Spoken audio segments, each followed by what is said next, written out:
오늘도 이 은혜 말씀을 읽고 듣고 묵상하는 우리 모두에게 예수님으로 회복된 한 날이 되시기를 주님의 이름으로 축복합니다. 오늘 함께 묵상하실 본문은 욥기 16장 18절로 17장 5절의 말씀입니다. 오늘 본문의 내용은 욥은 자신이 부당하게 고난을 당하고 있으며 피를 흘리고 있다고 주장하고 있습니다. 하나님은 욥을 방관하지 마시고 욥의 빼앗긴 권리와 존엄을 찾아주셔야 한다고 욥은 외치고 있습니다. 욥은 비록 하나님을 원망하고 있지만 자신의 문제를 해결해 주실 유일한 분도 하나님이심임을 믿고 있습니다. 욥은 그런 하나님에게 증인과 중보자가 되어달라고 요청합니다. 여러분, 증인은 양 당사자들 사이에 확실한 판단을 내리기 위해서 반드시 필요한 존재가 증인입니다. 친구들과 욥 사이에서 누가 옳은지 하나님, 모든 것을 아시고 보시는 하나님께서 판단해 달라고, 또 하나님과 욥 사이에서 하나님께서 나를 이렇게 고난 가운데 인도하셨지만 내가 죄가 없음을 하나님이 아시지 않습니까? 그래서 하나님과 욥과 친구들 사이에 하나님이 중보자가 되어달라고, 증인이 되어달라고 욥은 요청하고 있습니다. 오늘 이 본문을 통해서 욥은 얼마나 고통 가운데 절실하게 하나님을 찾고 있는지, 하나님이 하나님께 내 억울함을 말해달라고 요청합니다. 모순된 표현인 것 같지만 그만큼 절실하다는 것이고, 이 문제를 해결하실 분은 오직 하나님밖에 없음을 욥은 고백하고 있는 것입니다. 우리가 욥을 생각하면 고난의 대명사, 고난의 상징적 인물로 여겨지죠. 인류 역사 가운데 아름다운 수많은 웅장하고 위대한 음악을 작곡했던 바하, 요한 세바스찬 바하를 우리는 기억합니다.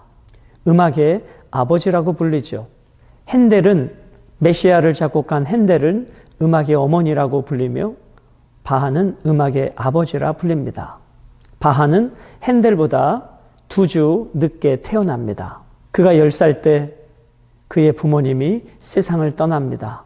형의 손에 의하여 바하는 자라게 되고, 형의 그 억압과 형의 따뜻한 보살핌이 아닌 그러한 방치 속에 성장하게 됩니다.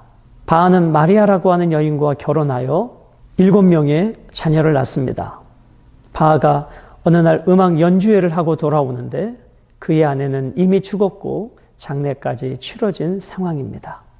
바하는 태어나서 부모님이 돌아가시고 형의 손에 사랑을 받지 못하고 크고, 그가 결혼해서 아내가 죽습니다. 7자녀를 남겨놓고 말이죠. 바하는 재혼을 합니다. 재혼을 하여 합쳐서 20명의 자녀를, 첫 번째 부인에게서 난 자녀들과 합쳐서 20명을 낳습니다. 그 20명 중에 10명의 자녀가 어린 나이에 세상을 떠나게 됩니다.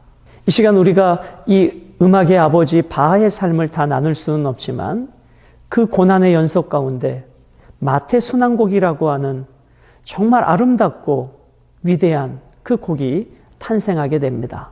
고난이 체득화된, 고난 속에서 만들어낸 아름다운 작품이었습니다.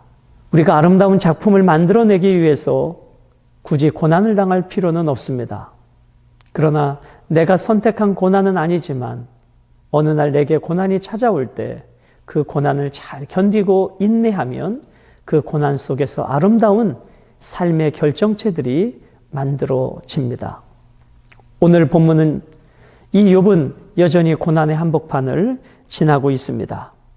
18절은 무죄한 자의 피의 외침을 들어달라고 땅에게 호소합니다. 땅아, 내 피를 가리지 말라. 나의 부르짖음이 쉴 자리를 잡지 못하게 하라. 아무도 욥의 외로운 마음, 억울한 것을 알아줄 자 없습니다. 위로하겠다고 온 친구들도 욥을 판단하고 정죄하고 욥을 더 고통스럽게 합니다. 지금 하나님은 욥에게 어떠한 말씀도 하시지 않고 침묵하고 계십니다. 마음을 둘 곳이 없는 욥은 땅을 향해서 땅을 의인화해서 땅에게 이렇게 말합니다. 땅아, 내 피를 가리지 말라. 마치 창세기 4장에 가인이 아벨을 죽였을 때 아벨의 피가 하나님에게 호소한다고 하지 않았습니까? 그런 의미인 것입니다. 땅을 향해서 내 피를 가리지 말고 내 부르짖음이 땅에 머물지 않고 하나님께 상달될 수 있도록 외쳐달라는 것입니다. 19절은 무죄를 입증할 증인이자 변호자이신 하나님에 대하여 말씀합니다. 지금 나의 증인이 하늘에 계시고 나의 중보자가 높은 데 계시느니라. 욥은 하늘에 자신의 외침과 무죄를 입증할 증인으로 하나님을 요청하고 계십니다. 증인이라고 하는 것은 양 당사자 사이에서 죄가 없음을 말해줄 수 있는 유일한 대상이 증인입니다. 그리고 중보자라고 하는 존재의 의미는 무엇입니까? 하나님과 나 사이에서 내 억울함을 풀어줄 중보자로서 그 하나님을 요청하고 있습니다. 즉 하나님은 심판자이신 동시에 중보자가 되는 것을 말씀하고 있는 것이죠. 오늘 욥은 하나님 앞에 말해줄 수 있는 분은 하나님 자신밖에 없다. 문법적으로 모순이기도 하지만 의미는 그런 것입니다. 하나님만이 이 모든 문제를 해결할 수 있는 유일한 분이시니 그러므로 하나님 나를 억울하게 이렇게 고난 가운데 두지 마시고 하나님 이 억울함을 풀어주십시오. 이 고난도 하나님이 주신 것이지만 이 고난을 해결하실 분도 하나님이십니다. 라고 하는 하나님에 대한 탄식과 여전히 하나님에 대한 신뢰가 담겨져 있다는 것입니다. 20절은 하나님을 향해 눈을 들고 있는 욥입니다. 나의 친구는 나를 조롱하고 내 눈은 하나님을 향하여 눈물을 흘린다. 엘리바스, 빌닷, 소발, 이 욥의 친구들은 욥을 조롱합니다. 판단합니다. 정죄합니다. 그의 말은 상처 속에 뿌려진 소금과 같이 더 아픔을 줄 뿐입니다. 어디를 보아도 희망과 소망이 없었던 욥은 그래도 마지막 그가 붙잡을 수 있는 유일한 대상 하나님을 향하여 눈을 들고 눈물을 흘립니다. 21절은 욥의 딜레마가 담겨져 있습니다. 사랑과 하나님 사이에와 인자와 그 이웃 사이에 중재하시기를 원하노니. 지금 욥의 친구들의 말은 그들의 전통과 그들의 경험 속에서 나온 말이지만 욥에게는 적용되지 않는 일이었습니다. 그래서 자신과 친구들 사이에 누가 옳은지 하나님 판단해달라는 것입니다. 그리고 하나님과 나 사이에 내가 지금 억울하게 지금 고난당하고 있는데 이 억울함을 하나님께서 하나님 앞에서 이 억울함을 풀어달라는 것입니다. 하나님께 대항하는 하나님. 이것은 하나님이 또 다른 하나님이 계신다는 의미가 아니라 그런 의미적 표현인 것입니다. 하나님이 내게 고난을 주셨으니 하나님이 뜻을 돌이키셔서 이 고난의 문제를 해결해 주실 분도 역시 하나님밖에 없다는 것입니다. 22절은 이렇게 내가 억울하고 고통스러운데 죽기 전에 살아있을 때 이 억울함을 풀어달라는 것이죠. 수년이 지나면 나는 돌아오지 못할 길로 갈 것임이니라. 몸과 마음이 쇠약해진 욥은 자신이 살아있을 때 하나님이 해결해 주시기를 호소합니다. 시간이 지나 욥이 더 이상 이 세상에 존재하지 않을 때, 죽음의 세계로 떠날 때 이 왜곡된 상황은 변하지 않는다라고 하는 욥의 절망적 탄식이고 이것이 욥의 억울함입니다. 죽기 전에 내 억울함을 하나님께서 해결해 달라는 것이고 이제 17장 1절은 마지막이 다가오고 있는 것입니다. 나의 기운이 쇠하였으며 나의 날이 다하였고 무덤이 나를 위하여 준비되었구나. 욥은 육체적 고난이 깊어지고 깊어져 그 생명이 끝자락에 놓이게 됩니다. 그리고 먼 곳에서 그를 위로하러 온 친구들은 욥에게 쓰디쓴 고통과 좌절과 패배의식만 남겨주고 있습니다. 욥에게 이제 어떠한 희망도 남아있지 않고 이제 오직 마지막 끈, 마지막 잎새와 같은 하나님을 향하여 욥은 바라볼 뿐입니다. 친구들은 이렇게 조롱합니다.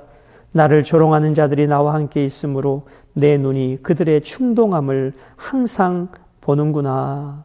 욥의 친구들은 한결같이 이렇게 이야기합니다. 위로하는 것 같지만 그 말은 정죄요 판단이었습니다. 욥, 너가 아무리 그렇게 말해도 선하신 하나님이 너에게 이런 고난을 주신 것은 너가 큰 죄가 있기 때문이야. 그러니 그만 고집부리고 욥 회개해. 이것이 한결같은 친구들의 논리였습니다. 이런 상황에서 하나님, 나는 너무 억울합니다. 하나님이 나의 증인이 되어주시고 내 중보자가 되어달라고 요청합니다. 3절이죠. 청하건대 나에게 담보물을 주소서. 나의 손을 잡아줄 자가 누구리이까? 담보물을 주소서. 여기서 담보물은 보증인을 말하는 것입니다. 여러분, 오늘 이 자본주의 시대에 나만의 신용으로 되지 않을 때 누군가의 신용을 보증을 써주고 대출을 받는 일들이 우리는 많이 있습니다. 여기서 담보물을 주소서라고 하는 것은 내 보증이 되어주소서, 그런 뜻입니다. 하나님, 이 친구들과의 사이에서 하나님이 내 보증이 되셔서 내 억울함을 풀어달라는 것입니다.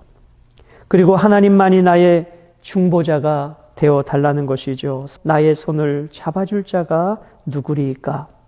주께서 그들의 마음을 가리워 깨닫지 못하게 하셨사오니 그들을 높이지 마소서. 욥의 상황을 누구보다도 잘 알고 계신 하나님께서 죄 없는 욥의 보증인이 되어 달라는 것입니다. 지금 친구들은 마치 욥의 채권자처럼 행동하고 있습니다. 하나님께서 나에게 그 보증이 되셔서, 죄 없는 나의 보증이 되셔서 이 친구들로부터 조롱당하지 않게 하시고, 하나님, 저들을 하나님께서 내 억울함을 갚아달라고 이야기합니다. 친구들이 받을 운명에 대하여 욥은 저주 가까운 말을 하는 것입니다. 보상을 얻으려고 친구를 비난하는 자는 그의 자손들의 눈이 멀게 되리라. 욥의 친구들이 보상을 받으려고 욥을 비난하고 정죄하지는 않았을 것입니다. 그러나 고통 속에 있는 욥은 그 친구들의 말이 그렇게 느껴졌고 그 친구들의 자손들의 눈이 멀게 되리라 라고 하는 악당까지 하게 되어지는 것입니다. 사랑하는 여러분, 물론 욥이 죄 때문에 이러한 고난을 겪는 것이 아님을 욥기서 후반부는 하나님이 친히 침묵을 깨시고 말씀해 주십니다.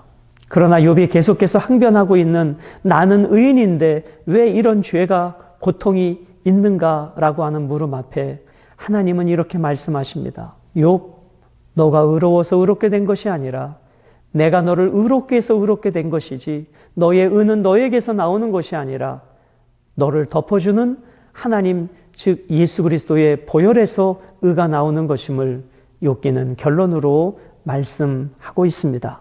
사랑하는 여러분, 오늘 본문을 통해 하나님은 우리의 중보자가 되시고 우리의 보증이 되십니다. 예수님은 십자가에서 우리의 모든 죄를 담당하시고 지금도 하나님의 보좌 우편에서 우리의 중보자가 되어 주십니다. 여러분, 보증은 내 스스로 문제를 해결할 수 없을 때 누군가의 도움을 받는 것이 보증입니다. 이것이 우리의 인생입니다. 우리는 머리털부터 발끝까지 내 힘으로 살아갈 수 없습니다. 그러므로 매 순간 하나님 나의 보증이 되시고, 하나님 나의 담보물이 되어 주시고, 하나님 나의 중보자가 되셔서 사단 마귀의 정죄로부터, 세상의 정죄로부터 나를 지키시고 보호하여 주옵소서. 이것이 욥의 기도였고 우리의 기도여야 할 것입니다. 사랑하는 여러분, 하나님께서는 자신에게 고난을 허락하셨어도 하나님만이 이 문제를 해결하실 수 있는 유일한 분임을 욥은 고백하고 있습니다. 욥은 그 믿음을 놓지 않습니다. 우리가 살아가는 이 너무나 어렵고 힘든 이 환경, 코로나도 어렵지만 러시아와 우크라이나의 전쟁으로 인하여 세계가 어떻게 될지 모르는 이 긴박한 국제 정세, 그리고 이런 어려운 가운데 살아가야 할 우리들의 앞날, 분명한 것은 여러분과 제가 혼자가 아니라 이 욥의 고난을 지켜보시고 이겨나가기를 도우시는 성령님이 오늘도 우리와 함께 하시기에 우리는 이겨낼 수 있는 것입니다. 사랑하는 여러분, 오늘도 주 안에서 평안하시고 모든 일에 형통하시고 예수님으로 승리하는 복된 한날이 되시기를 주님의 이름으로 축복합니다.